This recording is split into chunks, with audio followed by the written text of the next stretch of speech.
Tatsächlich kriege ich einmal eine WhatsApp-Nachricht und öffne das. Da steht Polizei von Dubai, sie haben 4 Wochen das Land zu verlassen.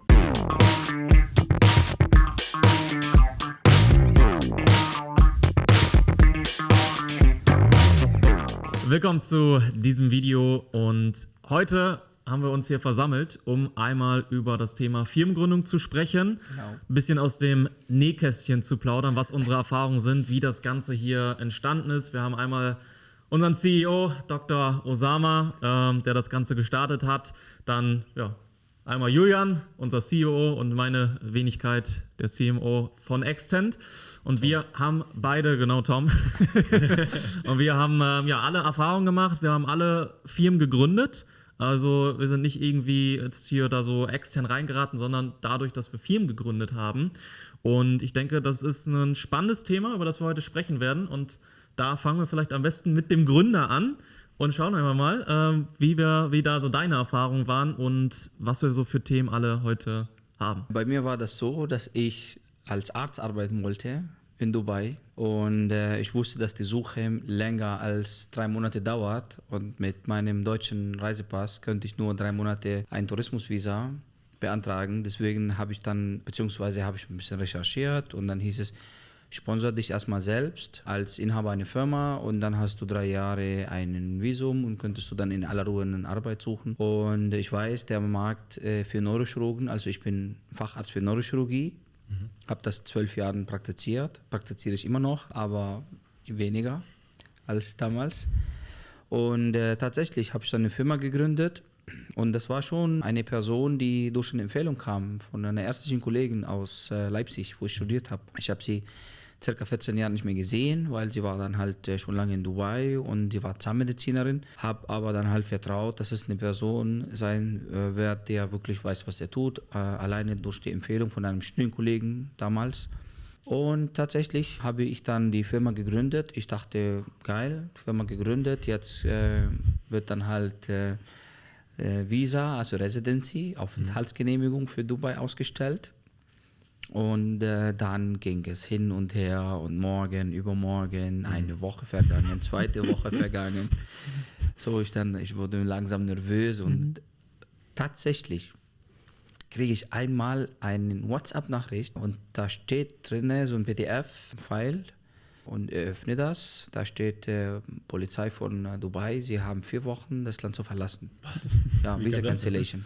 Immigration, Visa Cancellation. Also sie haben meinen Visa-Antrag gemacht und irgendwie wurde das falsch angesetzt. Das wurde dann gecancelt und 4 Wochen habe ich noch Zeit gehabt, dieses Land zu verlassen. Also kannst du dir vorstellen, so auf einmal ist alles so schwarz geworden. Gleichzeitig, also nicht gleich im Tag, aber in der gleichen Woche habe ich eine Nachricht bekommen von meinem Bekannten, der kennt sich mit dem DED-Thema, also das ist Dubai Economic Department aus. Ja. Und sagt, Osama, wir haben ein Problem, die Firma, die du gegründet hast, ist illegal eingesetzt worden. Warum? Weiß ich nicht, ich habe keine Ahnung. Okay. Und das waren dann halt circa 12 Activities, weil ich dachte, dass 12 Activities? Ja, die waren warst ja fleißig. Also normal sind eigentlich 3 soweit. Maximal 1, 2 in der Regel. Die aus der gleichen Kategorie kommen. Ja. Bei mir war Lifestyle Coaching, Event Management, General Trading. Das sind überhaupt nicht möglich, diese Activities miteinander zu knüpfen. Und was bedeutet das? Das wurde illegal eingesetzt, also mit Bestechungsgeld. Ach du meine Güte. Dann wurde ich gerufen zu DED.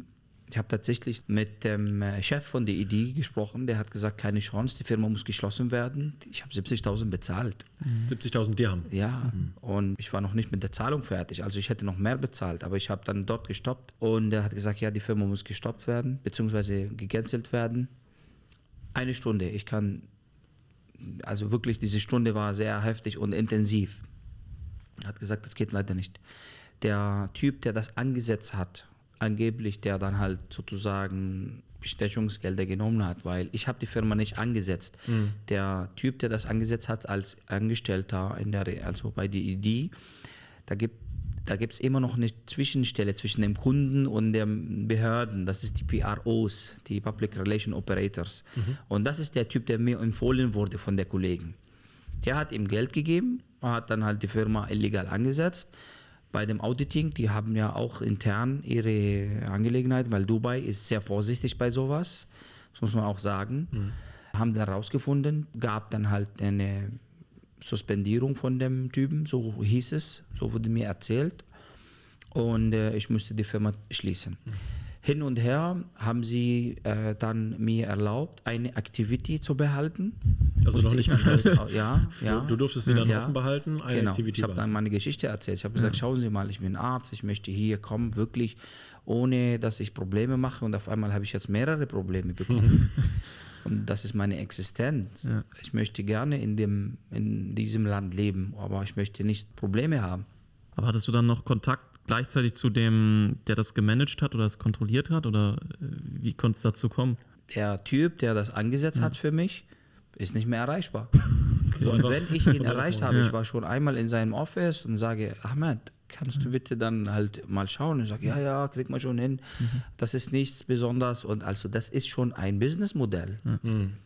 Du kommst dann halt, du bist neu in dem Land, du hast keine Ahnung. Und natürlich bin ich dann halt an andere Hilfe angewiesen von Leuten, die ich dann halt, denke ich mal, ich kann sie vertrauen.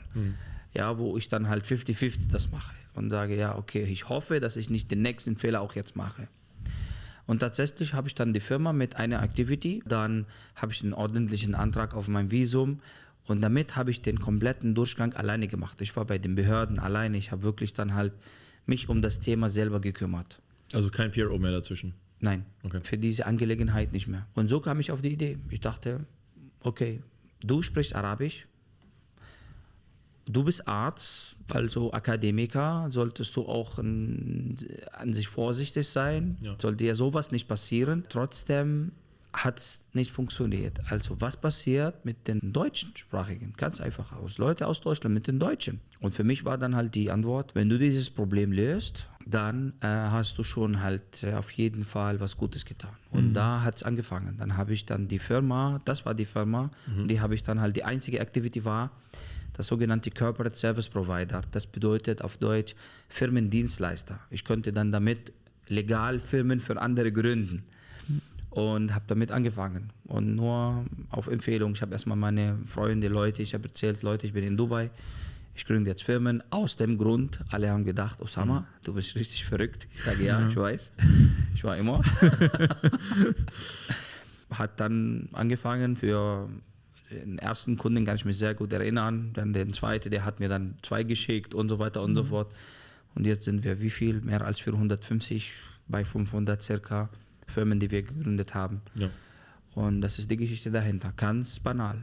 Firmengründungschirurg. Ja, so ist es. Ich habe wirklich das System wie ein Gehirn operiert. Ohne Witz. Das erste Jahr, das war für mich die lehrreichste Jahr, weil ich habe wirklich alles verstehen wollen, ja, die ganzen Strukturen, alles wie auf dem kleinsten Detail. Wo können rechtliche Probleme entstehen? Wo können Fehler passieren? Bei was? Ja, auch die sind Details, die kannst du überhaupt nicht mal denken. Auch so das sogenannte Ejare, aber es gibt dann halt in dem Ejare auch so noch Schwierigkeiten. Wenn du Business Center hast, akzeptiert die Bank nicht.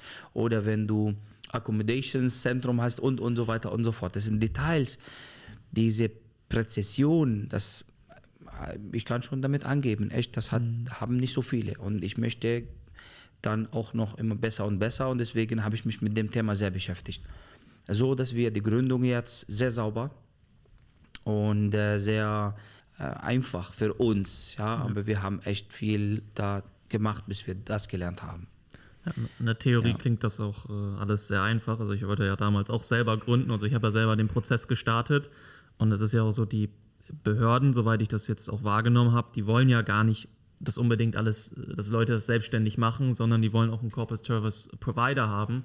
Weil bei mir war es ja auch damals so, habe das gestartet, weil ich mir dachte, na gut, wofür brauche ich denn überhaupt jemanden Externes? So, ich mache das jetzt einfach so, andere haben das wohl auch irgendwie geschafft, eine Firma zu gründen in Dubai und dann war ich irgendwo im Prozess und dann meldest du dich und dann kommt manchmal nichts so zurück und man merkst, okay, du musst da schon ein bisschen Druck machen.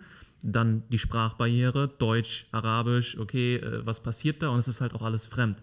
Und da weiß ich noch, so sind wir ja auch in Kontakt gekommen, von der Behörde wurde ich weiterempfohlen zu dir dann. Ja, so, genau. Und da hat man dann auch gesehen, okay, ich hatte gefragt, okay, ich brauche irgendwie mal hier, was ist mit Gesellschafterverträge, weil ich habe irgendwelche Rechtsdokumente dann bekommen und habe mir das dann so angeschaut und mir so gedacht, ja, okay, und das sieht alles ganz anders aus als in Deutschland. Ich kenne GmbH-Prozesse mit Gesellschafterverträge, hier steht irgendwas Arabisch und dann stehst du da. Und dann hast du auch Unsicherheiten. So. Gerade wenn du irgendwie Geschäftspartner hast, willst du ja auch, dass das alles rechtlich geregelt ist. Und dann wurde ich empfohlen und ich dachte, Doktor am Anfang, Rechtsanwalt. Weil ich gefragt habe, ja, ich brauche einen Rechtsanwalt, Dr. Osama. Ich glaube, ich habe dir dann ja auch so eine englische Sprachnachricht geschickt, weil er hatte mir deinen Kontakt weitergeleitet. Und dann bin ich ins Office gekommen und dann so, ja, ich bin gar kein Doktor, Rechtsanwalt, sondern hier dies, das, jenes. Aber dadurch, dass die Behörde gesagt hat, ja, geh zu dem, war das Vertrauen halt schon von Anfang an da. Also so ist es bei mir dann gewesen, weil man braucht da halt wirklich, und da hat man auch gesehen, was für Risiken es halt auch gibt und was für Fehler man machen kann. Ich habe ja auch die falschen, genau das Gleiche. Man wählt irgendwelche Lizenzen aus, man weiß nicht, dass diese Lizenzen geblacklistet sind, dass man damit kein Bankkonto bekommt und so weiter und so fort. Das hat am Ende viel mehr Geld gekostet für mich und wo ich dann auch gemerkt, okay, eigentlich, es gibt so viele und alle meine Kontakte, Kollegen, die haben zum größten Teil dann auch kein Bankkonto immer noch nicht gehabt, weil sie genau wahrscheinlich die gleichen Fehler gemacht haben und dann irgendwie gucken, naja, im Ausland hier irgendwie so halbherzige Online-Konten, Banken genutzt und da habe ich gemerkt, okay, das ist echt ein krasser Markt, ganz, ganz anders und da braucht man wirklich professionelle Unterstützung. Das kann man ja auch nicht halbherzig machen und wenn man dann an den falschen Kontakt gerät, ich war ja zum Glück nicht beim falschen Kontakt, sondern einfach nur, okay, ein bisschen hilflos, planlos, so, weil ich mir dachte, okay, hier Lizenz, aber Lizenz ist ja auch nicht einfach nur eine Firma, also da gehört ja viel mehr dazu. Aber das ist, so hat man dann auch den Mehrwert wirklich gesehen, so von Anfang an. Genau, also ist es wirklich nicht eine Lizenz, ist die gleiche Firma. Was ich versuche immer dem Kunden anzubieten, sind Strukturen. Wenn du in einem anderen Land bist, geht es nicht nur um ein Stück Papier, sondern auch, es geht um deine Existenz. Und ich habe einfach nur als Beispiel aus meinem alten Berufsleben, wenn ich im Kopf operiert habe, musste der Patient immer tot unterschreiben. Er hat mir sein Leben in meinen Händen. Und ich habe dann halt gesagt, okay, was ist der Unterschied zwischen dem Patienten von damals und dem Kunden von jetzt? Es ist dasselbe. Der hat mir auch sein Leben in der Hand anvertraut und sagt, Osama, kümmere dich bitte drum. Ich vertraue, dass du es mal richtig machst, dass du es auch richtig und ordentlich ansetzt. Sonst das ist die Existenz von dir. Richtig. Also, wenn du da, hast du ja selbst gesehen, du hättest dein Leben verändern müssen, wenn du zum Beispiel das Land verlässt, weil da irgendwelche Prozessfehler zum Beispiel passieren. Und am Ende des Tages ist es ja nichts anderes. Es geht dann um die Existenz, jetzt nicht Leben und Tod, sondern Leben und Tod der Firma sozusagen, um das Geschäftliche davon. Genau, es geht nicht nur um dieses Aufenthaltstitel oder Residency, sondern um wirklich weiteres. Auch noch langjährige Beziehungen mit dem Kunden. Der Kunde will dann halt auch in Dubai auch Fuß fassen, der braucht dich dann halt weiter. Der kennt sich auch gar nicht aus. Überhaupt nicht. Du kommst da frisch an, als ich ankam. Ich wusste ja gar nicht, dass Bankensysteme hier anders funktionieren. Ich wusste ja gar nicht, wie das alles hier funktioniert. Also das musste ja erstmal jemand sagen. Und dann weißt du ja trotzdem noch nicht, wo du hingehen sollst. Dann googelst du irgendwie, findest den Erstbesten und dann findest du vielleicht jemanden, der gute Marketing ist, der aber vielleicht schlecht im Fulfillment ist. Da gibt es ja auch etliche Leute, die dann mit irgendwelchen Log-Angeboten dann kommen und wenn man das Kleingedruckte liest, steht dann, naja, jetzt Firmengründen für, keine Ahnung, 5.000, 16.000 Dirham, Anzahlung, wenn man mal unten genau reinguckt. Und das sind halt dann so Log-Angebote oder andere, die dann zum Beispiel erstmal nur einen kleinen Betrag als Rechnung geben, um dich dann schon mal als Kunden zu haben. Und dann später kommen dann Folgekosten und versteckte Kosten, vielleicht sogar Ablehnungen. Also das hatte ich selbst auch erlebt am Anfang. Ich habe über ein Jahr gebraucht, bis es dann am Ende zur Firmengründung kam. Ich hatte halt auch gegoogelt. Dann kam irgendwann jemand, der hatte dann irgendwie einen ganz seriösen Eindruck gemacht. Dann habe ich mich mit dem getroffen. Der hatte parallel auch irgendwie noch eine Pizzeria. Dann dachte ich mir so, okay, was machst du denn jetzt eigentlich? Hatte auch kein richtiges Büro. Das war nur so in so einem Coworking Space. War das so ein Tisch. Und wir hatten uns in der Pizzeria getroffen und ich dachte, naja, ist ja eigentlich ganz nett. Aber später, wenn ich jetzt mal so drüber nachdenke, war das ja eigentlich nicht sonderlich seriös. Es war dann eher wie so eine One-Man-Show und mittlerweile ist es ja auch so, dass gefühlt jeder zweite Deutsche hier Firmengründung anbietet. Aber wenn man dann mal wirklich auf die Lizenz guckt, das ist irgendwie Marketing-Management oder Documents Clearing und wenn man sich mal die Aktivitäten genau anguckt, dann dürfen die das eigentlich gar nicht machen. Das heißt, jemand, der mir zeigen möchte, wie man ein legal sauberes Konstrukt gründet, hat selbst keins. Ja. Mittlerweile bieten wir ja selbst auch Bankkonto-Services an. Und ich hatte neulich einen Fall, war an sich ein Konkurrent in Anführungszeichen, der auch auf seiner Webseite schön darstellt, ja, ich garantiere für Bankkonten. Aber am Ende hat er sich bei einer Werbung von dir eingetragen bei uns und hat dann gesagt, ja, also ich kriege kein Bankkonto, ich bin Documents Clearing, ich möchte die Firmengründung machen, kannst du uns helfen, ein Bankkonto zu bekommen? Und dann dachte ich, eigentlich ist das ein großes Armutszeugnis für das, was es da draußen gibt. Das stimmt, mit der Bank ist sehr schwierig. Auch mit den richtigen Strukturen, ja, und mit dem Know-how. Ja. Wenn du gutes Marketing machst, meiner Meinung nach, such dir dann halt einen guten Corporate Service Provider für Extend und dann kannst du wirklich mit ihnen das Fulfillment machen. Leads zu generieren, ist es nicht. Jeder interessiert sich für Steueroptimierung und irgendwie eine Firma zu gründen. Hört sich jeder mal gerne an und das ist der falsche Fokus dann, also bei mir war es der falsche Fokus, einfach nur auf den Preis zu achten. So, das war eigentlich, womit es angefangen hat, weil man als Unternehmer denkt man, okay, man will ein gutes Angebot machen und dann denkt sich, oh, hier steht das, Firmengründung, Bankkonto, dies, das, jenes und hier ist das, warum kostet das jetzt 5.000 mehr, 10.000 mehr? Und man versteht es einfach nicht, wenn man nicht in diesem Geschäftsmodell drin ist. Also das ist echt... Es ist halt nicht das Gleiche. Nee, und das ist so das, was ich auch hatte, wo ich dann auch gedacht habe, ja, hier, ich habe dann direkt bei der Behörde angerufen und gesagt, naja, hier habe ich die Lizenzkosten. Ich so, ja, okay, warum sollte ich jetzt noch ein bisschen mehr zahlen? Und dann habe ich nicht gecheckt, okay, die helfen mir nicht beim Bankkonto. Ich bin denen auch eigentlich egal. So. Ich muss mich eigentlich darum bemühen, dass das alles funktioniert. Und wenn du keine Kontakte hast, nicht das Netzwerk hast, dann kann das sein, dass das nie was wird oder jahrelang dauert, wie bei dir das ähnlich. Oder halt du Fehler machst, die dann am Ende wiederum mehr kosten. Oder du ein Angebot bekommst, wo Dinge drinstehen, die dann halt auch gar nicht so gemacht werden. So. Oder wo man einfach nicht weiß, sind diese Personen vertrauenswürdig? Und ich denke, das ist so das, worauf man auch auf jeden Fall achten muss, dass, wenn man Deutscher ist, derjenige sich auch mit den deutschsprachigen Geschäftsmodellen auskennt, deutschsprachiges Recht hat, eine deutschsprachige Community hat, das kennt, die Werte halt auch hat und auch weiß ja, hier schnell Firma gründen ist 1 bis 2 Monate und nicht 1 bis 2 Jahre oder irgendwie sowas. Ja. Also da muss man schon spezifisch drauf achten und nicht nur auf die Kosten, weil Kosten gibt es wirklich sehr, sehr viele Angebote da draußen und das kann dann sehr verlockend sein, um zu sagen, ja, die sind irgendwie viel zu teuer. Man muss es halt wirklich verstehen. Also das ist das Preis-Leistungs-Verhältnis am Ende des Tages. Ne? Ich meine, wenn man sich da mal wirklich die Angebote schicken lässt, ich meine, ihr seht das ja häufig, wenn dann jemand sagt, hey, warum seid ihr denn, keine Ahnung, 5.000 € beispielsweise, als jetzt das Angebot, was ich hier von jemand anders bekommen hatte und ich schaue mir das an und dann sehe ich, ja, ich unterstütze dich bei Bankkonto. Was heißt denn das konkret? Ja. Bei uns, wir garantieren es und wenn nicht, bekommst du 100% dein Geld zurück. Das ist halt eine andere Aussage und dann kaufst du dir halt was anderes. Also genau. Es ist an sich, die Kostenstellen sind nicht transparent genug für den Kunden und deswegen kannst du schon auch mit Wörtern auch spielen und sagen, hier Hilfe bei Bankkonto. Das ist keine Kostenstelle, weil ich nehme dich dann wortwörtlich zur Bank und sage, das ist die Bank. Viel Erfolg. Geh rein, viel Erfolg. Und ich habe dir dabei geholfen. Ich muss dir kein Geld dann halt, aber wenn ich dir einen kompletten Kontoeröffnungsprozess garantiere mit Erfolg, dann kostet mir das schon tatsächlich auch 2 Monate Arbeit. Das muss sauber vorbereitet werden. Und wir wissen ja auch am Ende des Tages, welche Fragen werden denn gestellt, was kommt denn später, sodass man halt nicht ewig Ping-Pong hin und her spielt, dass dann halt auch die Kunden dann am Ende genervt sind. Warum hast du mir das nicht vorher gesagt? Warum fragst du mich jetzt zum 100. Mal? Vielleicht fragst du mich mehr und mehr die gleichen Sachen, weil hinter den Kulissen ist das natürlich nicht so einfach, wie es jetzt am Ende von Kundenperspektive bei uns ja häufig auch wahrgenommen wird. Da kommen dann teilweise Rückfragen von Banken, von Regierungen, obwohl man teilweise die Dokumente bereits eingereicht hat.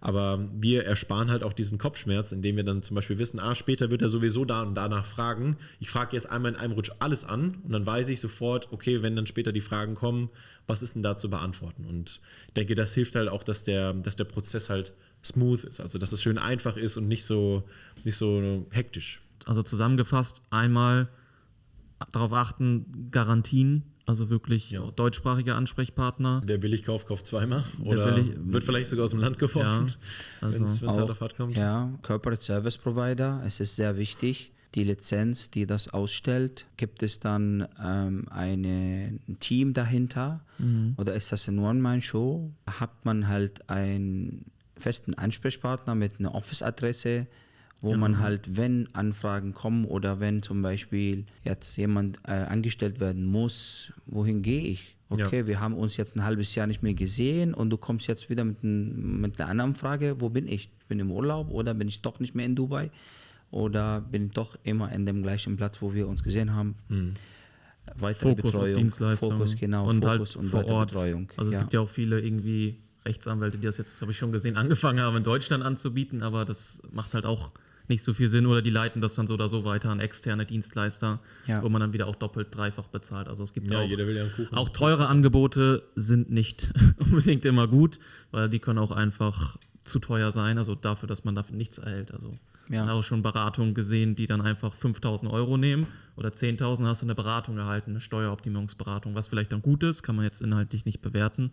Aber wenn ich sehe, was wir schon anbieten an Beratung für den Inhalt, ist das schon, da sehe ich auch schon andere Angebote. Also ist jetzt nicht so, dass das auch unbedingt teuer ist, auch nicht gleich gut. Also das kann man ja auch nicht so sagen. Ja, plus wenn halt so eine One- oder Two-Man-Show ist, ist es so, diese PROs, die du vorher erwähnt hattest, die laufen dann zu den Behörden, haben aber jetzt nicht nur einen Kunden. Das heißt, du bist halt irgendwo so Priorität Y, außer du zahlst halt mehr, dass du dann reinkommst. Bei uns ist ja so, wir haben die ganzen PROs auch exklusiv fest angestellt, die bekommen Gehalt. Das heißt, die müssen jetzt nicht so, wie wenn ich es auch schon teilweise gehört habe, von Kunde von vor 2 Wochen das Geld nehmen, dann von dem Kunden von vor 4 Wochen das Ganze bezahlen und dann sagt er dir, ja, das dauert jetzt leider noch, weil er warten muss, bis heute mal wieder ein Kunde kommt, damit er deinen Case bezahlen kann. Also die haben teilweise auch immer so ein Cashflow-Problem, was ich jetzt gehört hatte, so hinter den Kulissen. Genau, und du bist angewiesen auf sie. Du weißt, du glaubst das auch. Die sagen, ja, eine Lizenz auszustellen dauert 2 Wochen. Ich höre Geschichten, es gibt eine, die hat bezahlt im August und bis Januar hatte sie keine Lizenz, weil angeblich gibt es Genehmigungen.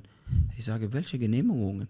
Heute haben wir früh den Kunden, wir haben vorhin dann drüber gesprochen, 10 Uhr in der Behörde, 10:30 Uhr war der fertig. Ja, 11:30 Uhr habe ich ihm die Lizenz geschickt. Die Schnelligkeit auch, also das ist ja auch ein riesengroßer Punkt, gerade als Unternehmer. Also weil du hast kein Geldprobleme, du schneidest keine, sag mal bei uns, Köpfe und tust sie woanders, weißt du, was ich meine? Es ist halt einfach, du stopfst keine Löcher. Ja. So, der Kunde zahlt und das Geld wird auch sofort für ihn benutzt, für seine Lizenz und nicht für die Lizenz von damals, weil wir keinen finanziellen Managementsystem haben oder ja. Deswegen ist aber auch wichtig, und das höre ich halt auch häufig so, ja, du zahlst heute erstmal ein bisschen oder so 50-50-Deals und all solche unseriösen Zahlungsmodalitäten. Am Ende des Tages, die Regierung fasst keinen Stift an, bis halt das Geld nicht vorab bezahlt ist. Deswegen halt auch wichtig ist, dass die Kunden halt vorab die Summe zahlen für die Dienstleistung, die danach zu erbracht ist, weil ansonsten verzögert sich meistens auch der Prozess, bis dann der Rest der Zahlung gekommen ist. Oder ein unseriöser Anbieter versucht dann vielleicht auch mit dem Geld abzuhauen, weshalb es halt wichtig ist, dass man vorab halt auch wirklich diese Dienstleistung voll bezahlt. Das sind dann nun mal die Gründungskosten, aber dann geht es halt auch schnell, weil dann ist sowohl Information da, als auch das Budget da und dann gibt es an sich kein Hindernis mehr, um das auch wirklich schnell abzuarbeiten. Ja, das war es jetzt soweit mal zusammengefasst zu den Punkten rund um Firmengründung, rund um unsere Erfahrungen. Ich denke, wir haben über einige Themen, spannende, interessante Themen gesprochen, Insights. Und wenn du dich für eine Firmengründung interessierst oder vielleicht auch schon selber gerade in diesem Prozess bist, merkst, okay, ich habe es jetzt selber versucht oder mit einem Partner und irgendwie bin ich da gerade stuck und es funktioniert alles nicht so richtig, dann komm gerne auf uns zu, dann helfen wir dir gerne weiter, schauen, wo wir dir da weiterhelfen können. Und ja, hinterlass uns gerne einen Kommentar, was du vielleicht mitgenommen hast, was für dich neu war oder wie da deine Erfahrungen sind. Und ansonsten sehen wir uns dann in der nächsten Folge. Beim nächsten Mal. Bis dahin. Bis dann.